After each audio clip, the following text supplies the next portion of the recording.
Hello there, my name's Brandon and I make pictures out of tiny squares.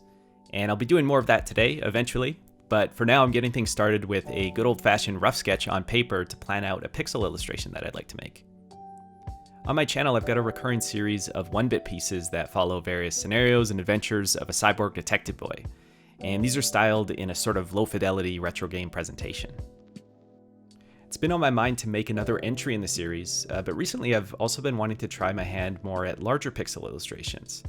And I've kind of tested the waters there a little by doing a few manga page pixel redraw videos and things like that.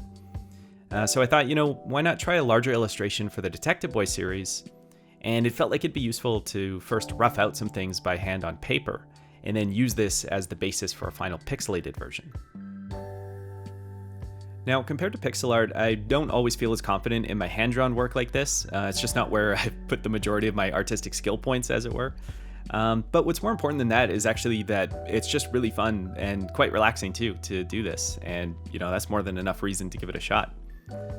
I find it to also be a really fast way to figure out composition and get some starter line work going. So that'll give a nice head start in creating the pixel piece, even if it is a little rough around the edges. You can see I'd actually started this one by creating a bunch of thumbnail sketches on some post-it notes.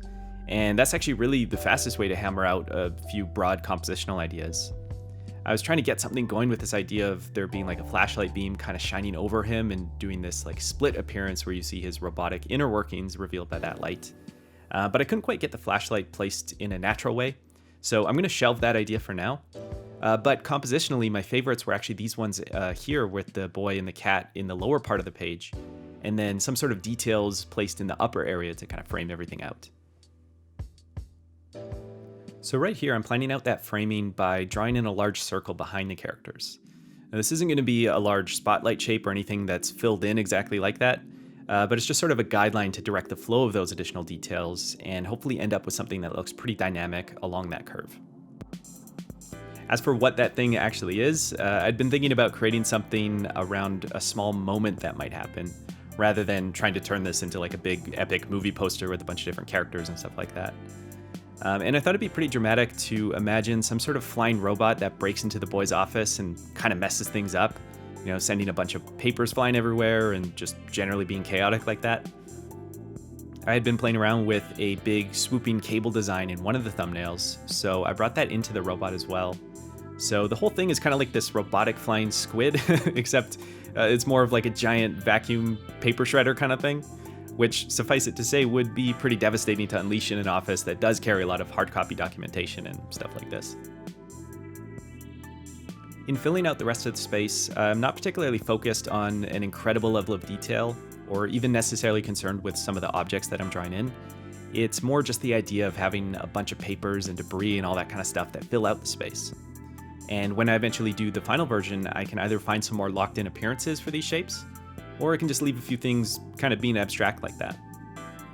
Right now it's more just about having this assembly of different kinds and sizes of shapes, from the boy being a larger element in the piece, the robot squid being kind of a medium element, and then the rest being the smaller pieces that dot in the gaps around those.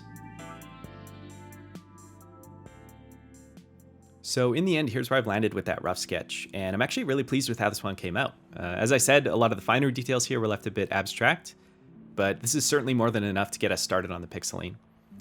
And that pixel version is going to be illustrated in white on a black background. So to get this into some sort of comparable format, I started by inverting the image, leaving it as white line work on black. Then I colorized that line work into blue because I want to be able to make out my white pixels on top of this when tracing things out. Plus it looks pretty cool like this, so that's also a plus. The canvas size that I'm using here is 200 by 270 pixels, and I've selected that because it's the size that I landed on when I did my Magic Knight Ray Earth redraw. And I remember that one allowing for a good amount of detail while still looking pretty pixely, and even allowed for some text to fit on the page too, which I won't really need for this piece, but all in all, it just felt like a good size. So I've scaled down the inverted rough sketch into this space, and I'm just doing some loose tracing and filling in with that artwork using the pencil tool. The goal right now is just to get everything blocked in, and then from here we'll zoom in closer and really get into the nitty-gritty fine-tuning of a lot of the angles and curves of the pixeling. Some strong references as far as the style of this artwork are that of Tezuka, who created the Astro Boy series and is just generally considered the godfather of manga, and also the art style of the Tintin series. Hergé, I think his name is pronounced. I really love how friendly and stylized both of those are, and even more, I think it provides an interesting contrast when pairing that simple style with more emotional subject matter. The innocent appearance kind of allows you to be caught off guard when delving into darker and more mature themes at times. So this illustration was a bit of an attempt to land somewhere around that sort of style. And it also allows for a nice translation into 1-bit because that sort of simple shape language can be conveyed through larger solid clusters of pixeling. Like for the face, I've done this kind of split appearance showing his human side in the solid white, and then the cyborg under detailing in black with white outline defining some of those key features. A lot of times when I'm making 1-bit work, I'll keep things kind of simple and use a lot of solid forms, sort of as if the entire shape is lit up. But for this piece, probably due to the size and just the roominess of the canvas here, I was trying a lot more to play with the high contrast shadow idea, where you're kind of just seeing a lot of the areas where the light touches. I'm not sure actually if we'll get to see that in this particular footage because I did spend a lot of time sort of working the full form of that cat and then later erased a bunch to make the shadows. But it's kind of that idea of like putting a flashlight under your face or wherever the light source may be and just picking up whatever those highlights are. And this often leads to some really dramatic looks. One of the things that really caught me by surprise in this way was when I was rendering the boy's coat. Because originally I actually just sort of pictured this being a light coat, like maybe your classic brown detective trench coat or something like that. Basically going for those Rick Astley vibes, right? But as I was creating the shadows here, rather than this being a light coat with shadows on it, it actually started reading to me more as a black coat that's picking up highlights, sort of like a glossy black vinyl coat or something like that. And I love that idea. It's more of like a Billy Idol or a Roy Batty sort of vibe. And it was this sort of exciting and refreshing overhaul compared to how I'd always thought of this character to look. And I've said this before, but it's actually really important when designing pixel characters to think about what they might look like beyond just their small sprite appearance. And a great way to do that is with these sort of larger portrait illustrations. And while I did already have a portrait to go along with this design, I suppose it was also still quite small, and I didn't really fully explore the appearance there. So yeah, I was just really happy to find this one along the way. Another notable bit of rendering was on the cable tendrils for the RoboSquid kind of thing. So originally I planned to have these little curved lines or seams that run along the cable, kind of just like, classic cartoony appearance for those. But I quickly realized this was going to be a bit of a nightmare to guarantee that both the lines and the resulting shapes and curvature of the cable and stuff would still look all right and not super janky in this pixelated form. And I even tried, hiding a little bit of it using a shadow to run along the thing and see if that works, but I didn't really get too far with that appearance. So what I decided to do was to take a 2-pixel eraser and just erase these thicker strips from the cable. And that left it more as these smaller segmented units that make up the full tendril. It actually reminds me of how they did Doc Ock in Spider-Man 2, where it's like a bunch of these small metallic sheath type of pieces, and that allows for the whole arm to still like articulate while still being this metallic solid kind of thing. So I had those going, and then I filled in the gaps between them with just a few pixels just to kind of suggest a bit more of a connection or like a main through line of that entire arm. The final thing then is to fill out the rest of the space with those smaller details, and actually finding some detail for everything this time around. I've got a few key pieces, like obviously there's the papers that are going to be swirling around, and then this one right here is kind of a small vignette of a city skyline just to play with what could be shown in these sort of smaller pockets.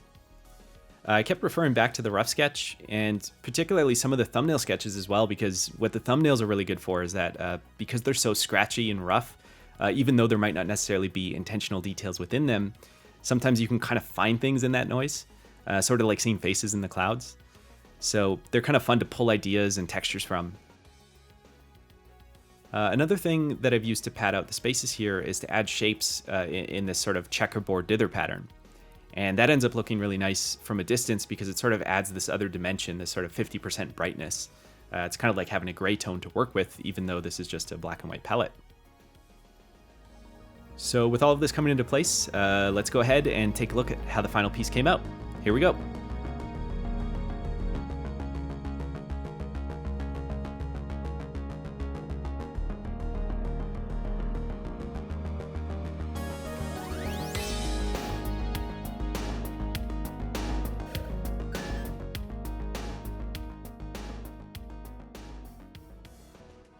All right, and there we have it. The office getting invaded by a paper shredding robo-squid, as can happen, and the detective boy looking appropriately astonished, which also tends to be his classic response to scenarios that he finds himself in anyway. In addition to this white on black appearance, I've also experimented with a few other colors, which were kind of inspired by stuff that's like glow in the dark or blacklight responsive, and I think those are looking pretty cool too. We'll go ahead and close out with some CRT time and take a look at a few close-ups here. So thank you for watching, and take care and keep it square.